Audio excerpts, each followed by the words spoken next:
বাংলায় বিধানসভা ভোটের ফল ঘোষণা হয়েছে ঠিক এক মাস হলো। এর মধ্যেই কার্যত ল্যাজে গোবরে অবস্থা ঘাসফুল শিবিরের। বুধবার বিধানসভায় যা ঘটল তা এক কথায় ঐতিহাসিক। তৃণমূলের মধ্যে তৈরি হয়ে নতুন তৃণমূল। গোটা এই পর্বের পুরোহিত ছিলেন উলুবেড়িয়ার বিধায়ক ঋতব্রত বন্দ্যোপাধ্যায়, আর তার কার্যধারক ছিলেন এন্টালির বিধায়ক সন্দীপন সাহা। মমতা বন্দ্যোপাধ্যায় এবং অভিষেক বন্দ্যোপাধ্যায়ের থেকে তৃণমূলকে প্রায় বের করে এনেছেন ঋতব্রত বন্দ্যোপাধ্যায়রা। রাজ্য রাজনীতিতে এখন বড় প্রশ্ন হলো তৃণমূলের জোড়া ফুল প্রতীকটারই বা কি হবে? তাও কি মমতার হাত থেকে কেড়ে নেবেন ঋতব্রতরা? এর পরবর্তী পদক্ষেপ কি? সব থেকে তাৎপর্যপূর্ণ বিষয় হলো বঙ্গভবনে মাত্র 2 মিনিটের একটি সাক্ষাৎ। দুজনের মুখোমুখি হওয়ার ছবিটা দেখে অনেকেই তা নিছক সৌজন্য বলেই উড়িয়ে দিয়েছিলেন, কিন্তু কিছুক্ষণের সেই দেখা হওয়া যে কয়েকদিনের মধ্যেই বাংলার রাজনীতির অঙ্ক বদলে দেবে, আঁচ করতে পারেননি রাজনৈতিক পর্যবেক্ষকরাও।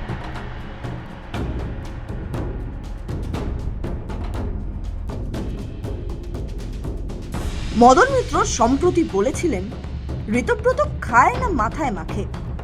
এবার সেই ঋতব্রতই মমতা অভিষেকের থেকে দলটাকে কবজা করার লড়াইয়ে নেমেছেন। পশ্চিমবঙ্গ বিধানসভা নির্বাচনের ফল ঘোষণার পর গত 22শে মে দিল্লির হেলি রোডে পশ্চিমবঙ্গ সরকারের অতিথিশালা বঙ্গভবনে মুখ্যমন্ত্রী শুভেন্দু অধিকারীর সঙ্গে দেখা হয়েছিল তৃণমূল বিধায়ক ঋতব্রত বন্দ্যোপাধ্যায়।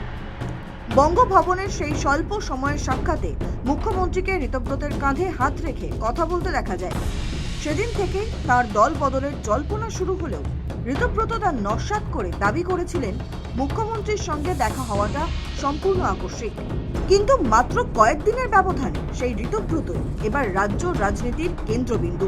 তাৎপর্যপূর্ণ বিষয় হলো তৃণমূলের ভবিষ্যৎ কি? পালা বদলের পর থেকে এই প্রশ্নই ঘুরপাক খাচ্ছিল।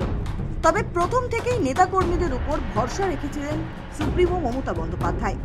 তিনি বলেছিলেন ফের ঘুরে দাঁড়াবেন, কিন্তু দলের অন্দরে যে চোরা স্রোত বয়ে যাচ্ছে তা সম্ভবত বুঝতে পারেননি দলের সুপ্রিমো। কালীঘাটের বৈঠকে একের পর এক বিধায়কের অনুপস্থিতিও প্রাথমিকভাবে বুঝতে দেয়নি কি ঘটতে চলেছে।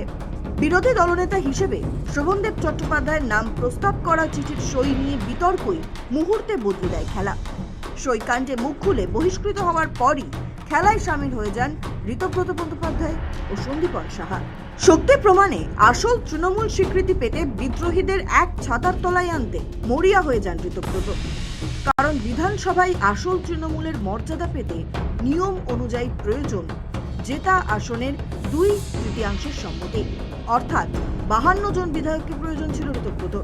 দফায় দফায় বৈঠকের পর অবশেষে লক্ষ্য পূরণে সক্ষম হন ঋতব্রত সন্দীপনরা।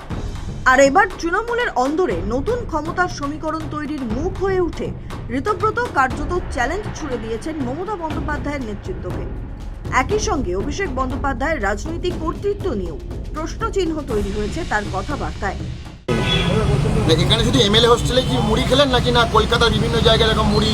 না, এমএলএ হোস্টেলেই খেয়েছি, তার বাইরে আর খেতে হয়নি। উত্তর 24 পরগনায় যাইনি এর মধ্যে।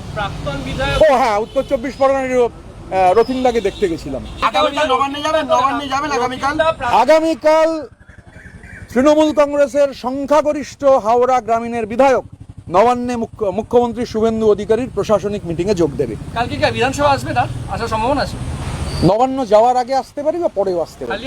অর্থাৎ বার্তা একেবারে স্পষ্ট, অভিষেককে ছাড়াও চলতে পারে নতুন তৃণমূল। তবে এই নাটকীয় পরিবর্তনের নেপথ্যে মুখ্যমন্ত্রী শুভেন্দু অধিকারীর কৌশল রয়েছে বলেই মনে করছেন অনেকে। তাদের মতে সামনের ঋতব্রতর চাল থাকলেও এই রাজনৈতিক চালের মূল কারিগর শুভেন্দু অধিকারী। তবে ঘটনার সবচেয়ে বড় পরিহাস রয়েছে অন্য জায়গায়।